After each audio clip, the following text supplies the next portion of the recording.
नमस्कार साथियों, वेदांत क्लासेस में आप सभी का हार्दिक स्वागत व अभिनंदन। साथियों, आज हम चर्चा करेंगे 29 जनवरी 2025 से रिलेटेड से भी करंट फैक्ट बनते हैं उसके ऊपर। और आज का जो पहला क्वेश्चन है वो आपके सामने है कि लाला लाजपत राय की जयंती हर साल कब मनाई जाती है। प्रतिवर्ष कब लाला लाजपत राय है जयंती है वो मनाई जाती है। आपको पता है लाला लाजपत राय स्वतंत्रता सेनानी थे। करम दल से इनका संबंध है और लाल बाल पाल इन तीन नाम को काफ़ी चर्चित थे। उस समय राष्ट्रवादी आंदोलन चल रहा था उस समय। तो इनकी जयंती कब मनाई जाती है? 25 जनवरी, 26 जनवरी, 27 जनवरी या 28 जनवरी को? बताइए इनकी कब मनाई जाती है? 28 जनवरी को मनाई जाती है। राइट आंसर हो जाएगा डी। डिस्क्रिप्शन देखते हैं। लाला लाजपत राय का जन्म 28 जनवरी 1865 को पंजाब में हुआ था और वह एक प्रमुख राष्ट्रवादी नेता भी थे जिन्होंने भारत के स्वतंत्रता संग्राम में महत्वपूर्ण भूमिका निभाई थी। उन्हें पंजाब केसरी या पंजाब का शेर की उपाधि भी मिली थी। उन्होंने पंजाब नेशनल बैंक की स्थापना की शुरुआत की। आपसे पूछा जाए पीएनबी की शुरुआत किसने की है? लाला लाजपत राय के द्वारा की गई। ध्यान रखना। गंभीर चोटों के कारण इनका जो निधन है वो कब हो गया था? 17 नवंबर 1928 को हो गया था। आपको पता है 1919 का मांटेग्यू चेम्सफोर्ड सुधार अधिनियम आया था। तो उस कानून की समीक्षा करने हेतु उसके 10 वर्ष बाद यानी कि 1929 में एक शाही कमीशन का गठन करना था। लेकिन उससे पहले ही 1927 में शाही कमीशन का गठन कर दिया जिसमें सभी सदस्य अंग्रेज थे। एक भी भारतीय सदस्य को उसमें शामिल नहीं किया गया। इसलिए जब वो भारत में आया, जिसे हम सामान्यतः साइमन कमीशन कहते हैं, साइमन कमीशन जब भारत में आया तो उसका भारत में जगह जगह पर उसका विरोध हुआ। इसी प्रकार लाला लाजपत राय भी उनका विरोध कर रहे थे। जिस समय विरोध कर रहे थे उसी समय लाला लाजपत राय के ऊपर पुलिस के द्वारा लाठियों से वार किया गया और लास्ट में जाके इनकी मृत्यु हो गई थी। जाना। अगला क्वेश्चन है कि हाल ही में फिडे शतरंज विश्व कप 2025 कब से कब तक आयोजित किया जाएगा? फिडे कप फिडे शतरंज विश्व कप 2025 का आयोजन कब से कब तक होगा? 31 मार्च से 27 अप्रैल तक, या 25 मई से 27 जून, या 1 जुलाई से 25 अगस्त, या 31 अक्टूबर से लेकर 27 नवंबर तक? तो इसका आयोजन होगा विद्यार्थियों 31 अक्टूबर 2025 से 27 नवंबर 2025 तक। अक्टूबर नवंबर में होने वाला है। फिडे शतरंज विश्व कप 2025 31 अक्टूबर से लेकर 27 नवंबर 2025 तक आयोजित किया जाएगा। ये टूर्नामेंट नॉकआउट फॉर्मेट्स में होगा। इसमें 200 से अधिक खिलाड़ी विश्व भर के भाग लेंगे। इसमें 200 खिलाड़ी भाग लेने की संभावना है। ये चैलेंज गेम्स के लिए एक प्रमुख क्वालिफायर के रूप में कार्य करता है जो 3 योग्यता स्थान प्रदान करता है। शतरंज टूर्नामेंट के विजेता विश्व शतरंज चैंपियन को चुनौती देते हैं। अगला क्वेश्चन देखिएगा विद्यार्थियों। अगला क्वेश्चन क्या है कि हाल ही में इस राज्य सरकार ने वाहन स्क्रैपेज और रिसाइकलिंग सुविधा प्रोत्साहन नीति 2024 को अधिसूचित किया है? हरियाणा ने, गुजरात ने, राजस्थान ने, या फिर पंजाब ने? राइट आंसर क्या हो जाएगा? ए राइट आंसर जाएगा, यानी कि हरियाणा के द्वारा किया गया है। प्रश्न देखते हैं। हरियाणा सरकार ने वाहन स्क्रैप पेज और रिसाइकलिंग सुविधा प्रोत्साहित नीति 2024 को अधिसूचित कर दिया है। और इस पहल का मुख्य उद्देश्य पुराने वाहनों का उचित निपटान और पुनर्चक्रण सुनिश्चित करना है। प्रदूषण को कम करके पर्यावरणीय स्थिरता को बढ़ावा देना है। और यह पहल पुराने वाहनों के उचित निपटान और पुनर्चक्रण को सक्षम बनाएगी। ध्यान। नेक्स्ट क्वेश्चन है कि के एम करियप्पा जयंती प्रतिवर्ष कब मनाई जाती है? चार विकल्प आपके सामने हैं। 24 जनवरी, 26 जनवरी, 28 जनवरी या 30 जनवरी। राइट आंसर होगा इसका 28 जनवरी। राइट आंसर चला। डिस्कशन देखते हैं। भारतीय और विश्व इतिहास 28 जनवरी को विभिन्न कारणों से मनाया जाता है। यह याद किया जाता है और उनमें से एक है कोंडेरा मडप्पा करियप्पा की जयंती। और ये भारतीय सेना के पहले कमांडर इन चीफ थे। एक राष्ट्रीय नायक जो कई प्रथम पहलों के लिए जाना जाता है। उन्होंने औपनिवेशिक से स्वतंत्र भारत में भारतीय सेना के परिवर्तन में महत्वपूर्ण भूमिका निभाई और उनकी विरासत का ये जश्न मनाया जाता है।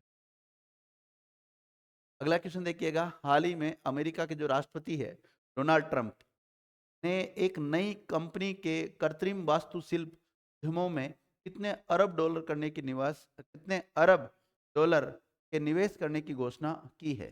4 विकल्प है, 400 अरब डॉलर, 500 अरब डॉलर, 600 या 700 अरब डॉलर। तो राइट आंसर होगा इसका 500 अरब डॉलर। डिस्क्रिप्शन देखते हैं।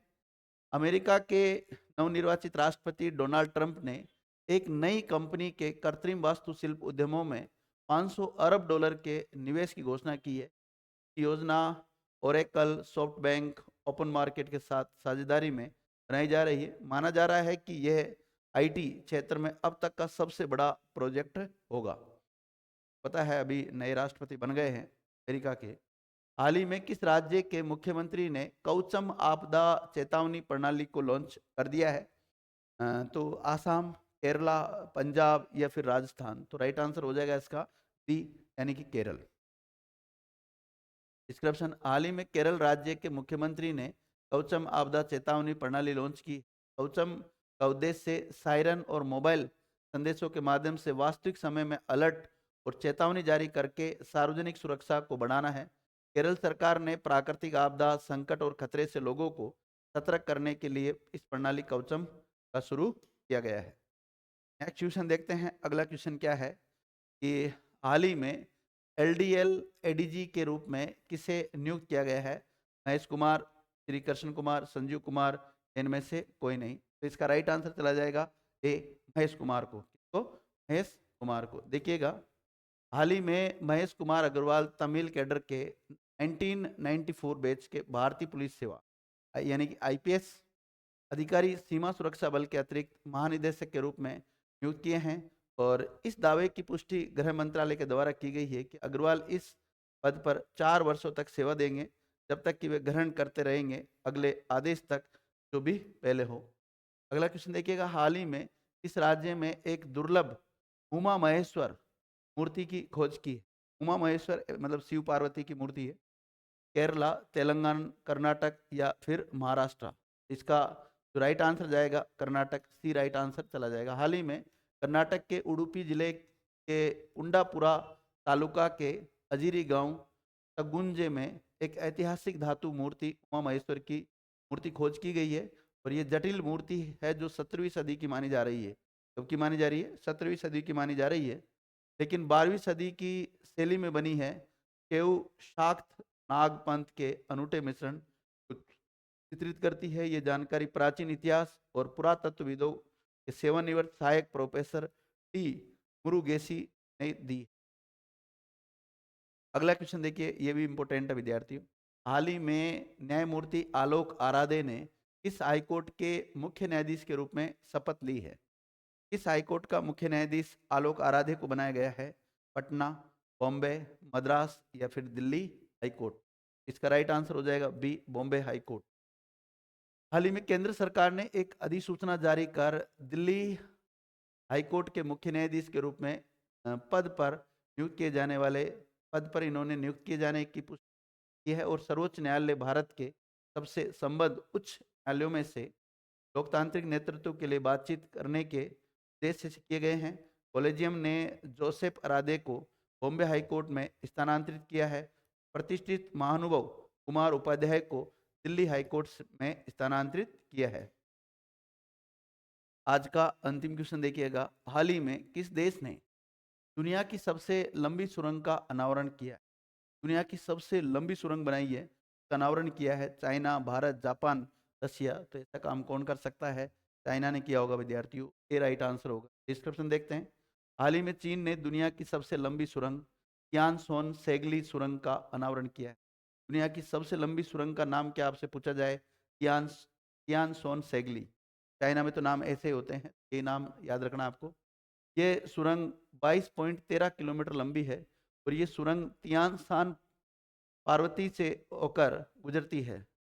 पर्वत है विद्यार्थी, पर्वत से होकर गुजरती है। ये सुरंग उत्तरी सियांग के उरुमची को दक्षिणी युली काउंटी से जोड़ती है। मतलब किसके बीच में? सियांग के उरुमची को दक्षिणी युली काउंटी से जोड़ती है। और ये सुरंग उरीमकी युली एक्सप्रेस वे का हिस्सा है। तो ये रोड कौन सा है? उरीमकी युली एक्सप्रेस वे। ध्यान, इसको जोड़ने का काम कर रहा है। ये थे आज के टॉप 10 क्वेश्चन। और महत्वपूर्ण जानकारी ये है, वेदांत क्लासेस अजमेर जो हमारा एप्लीकेशन है, तमाम भर्तियों के कोर्स लॉन्च कर दिए गए हैं। हाल ही में इसमें चतुर्श्रेणी कर्मचारी की बहुत बड़ी भर्ती है, तो कोर्स भी हमने इसमें लॉन्च कर दिया है।